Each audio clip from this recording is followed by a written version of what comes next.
Supercars are back this weekend for the penultimate round of the 2024 Championship, and as always, I'm here with my usual round preview telling you everything you need to know as the cars hit the track.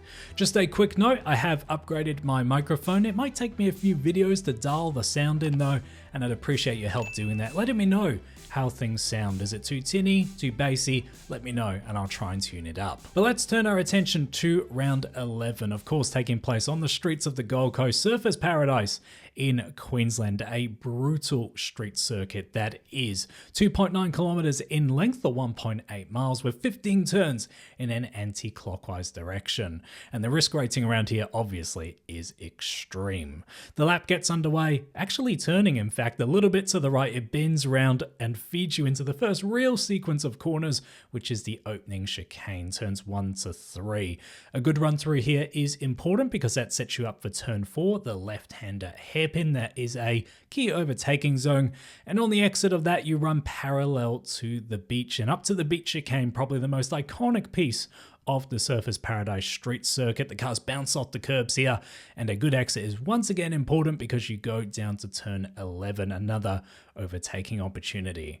We often see good switchback racing through turns 12 and 13 before you find yourself in the final sequence of 14 to 15 that leads you back onto the main front straight. In terms of spots to watch, this whole place, a bit like Bathurst, tends to create drama, but to focus in a little, the opening chicane is definitely one to keep an eye on. This is one of the two main areas where track limits can become a problem, and they certainly get monitored around this circuit. And the other issue here is the pit rejoin feeds you right into this opening sequence of corners. You have cars flying down the main straight and through the chicane, and then much slower vehicles entering from the pit exit, and that can often lead to some pretty clumsy incidents and some pretty big accidents as well if it goes wrong. The second spot to watch is of course the beach chicane. This is the second spot where track limits will definitely be a talking point, and the give way rule is usually in play here. Last year it was about 150 meters out from the chicane. The car ahead had the right of way, and it'll be interesting to see if that rule is applied yet again this weekend. My final spot to watch is the final corners. In fact, this is probably the slower speed section of the track, but because it is slow speed, we often see drivers niggling each other when they're trying to get an overtake done. It can often flare the tempers. Definitely one to watch. As we jump into the schedule, my camera has actually just died on me, so you're going to see nothing but slides and B-roll from this point forward. I guess we're upgrading that piece of equipment next. But the track action gets underway on Friday at 1:30 p.m. Australian Eastern Daylight Savings Time. Just a note, that is Sydney time, not local track time. If you're ever unsure, just check out the Supercars website and it usually converts it to your local time zone. But that first practice will be followed by the second practice later that afternoon before things get more competitive going into Saturday. We have qualifying around lunchtime, followed by the top 10 shootout, which is always action-packed around this track, and the first race of the weekend will get underway, 85 laps on Saturday afternoon. The format is exactly the same for Sunday, just with a few tweaks to the timing.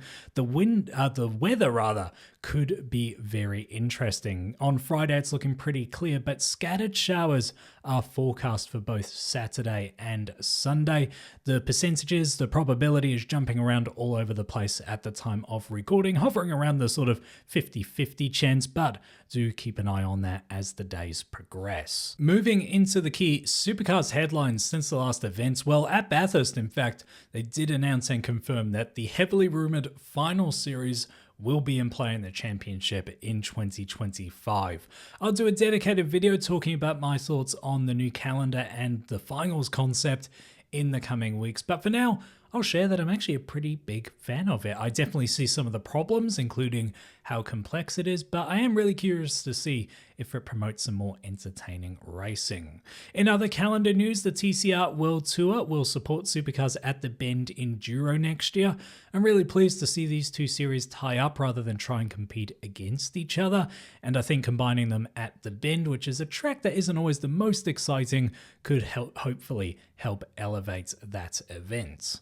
Richie Stanaway will continue his Supercars comeback story. He's leaving Grove at the end of the year, but Premier Newlon Racing have offered him a lifeline, and I'm really hoping he gets a few stable years there to show what he can do in a supercar.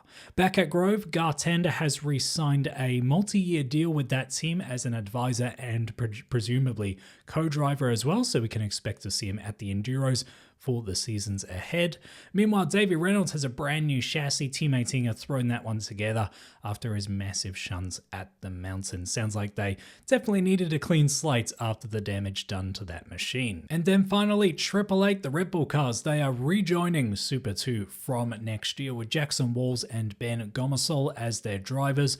Super 2's been in a weird spot since the introduction of Gen 3, and they've seen their grid numbers dropping, so I'm pleased to see a titan of the sport get back into the championship. Hopefully, it helps boost the numbers again. There are 3 key storylines to focus on this weekend, though, the first of which is the championship picture. Could it be decided this weekend? Because Will Brown has a fairly convincing lead over his rivals, and it does feel like it's dropped down to a bit of a 2-horse race against his teammate Brock Feeney. It is a brutal street circuit though around the Gold Coast, and things can go wrong for absolutely anybody, and if one of our championship contenders finds himself in an incident, it could spice things up very quickly.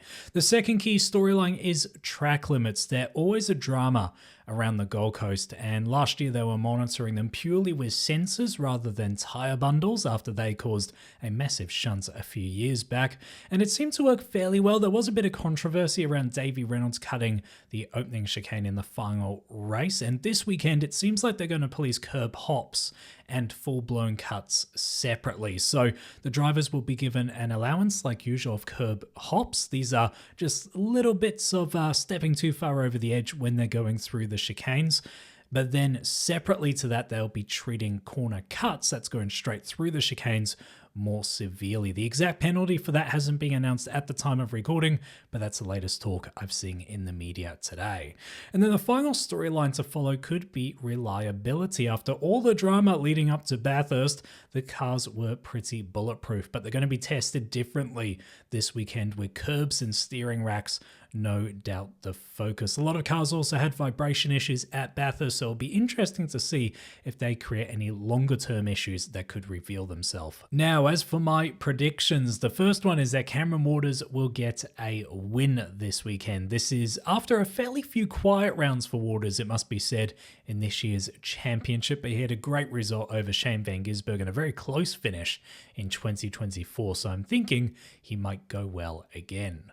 My second prediction, I must admit I feel is pretty unlikely, but for the sake of the championship, I'll throw it out there that Will Brown might DNF one of the races. As I said, that will certainly spice things up if he does. And my final prediction is that we'll get at least one barnstormer finish on Saturday or Sunday. We were spoiled last year with two extremely close finishes.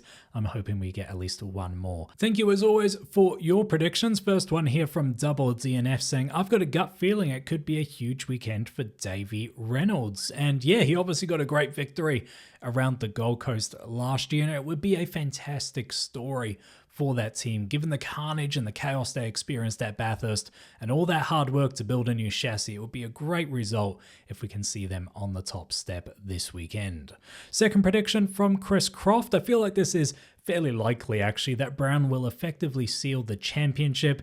He would still technically be open to competition at the final round, but would need to DNF both races to lose. And his last prediction here is that no car will have significant damage from the weekend. This is a bold prediction around the Gold Coast, but given how quiet the Bathurst race was this year, certainly not out of the question. Finally, last one here from Sam Cooper. He's going for the grandstand finish in the championship, that Will Brown will suffer a DNF. Waters and Kostecki to share the winning spoils. Feeney and Mostert closed the gap for a three-way fight in Adelaide. I really like Brown. I think he would be a deserving champion, but again, for the sake of entertainment, this would be a showstopper. If you would like to crunch the numbers in the championship, you can see the standings on your screen right now for the Drivers' Championship and followed by the Teams' Championship, and it must be said Red Bull still have this one very much tied down. It's not just about supercars this weekend though, there are support categories as always, and on track we'll see the V8 Super Utes, the Aussie Racing Cars, the Gazoo Racing Cup, Porsche Carrera Cup, and Boost Mobile have also arranged some drifting displays. It should be a pretty good show as always on the Gold Coast. But that will wrap up my round preview. Be sure to let me know, as I said, what you think of the mic quality. I'm going to start researching some camera upgrades after the latest tech failure here on the channel. But thank you so much for your support. Treat people like a trackside while you're down there in the comments, and I'll see you back here for my round review in just a few days. Enjoy the racing action.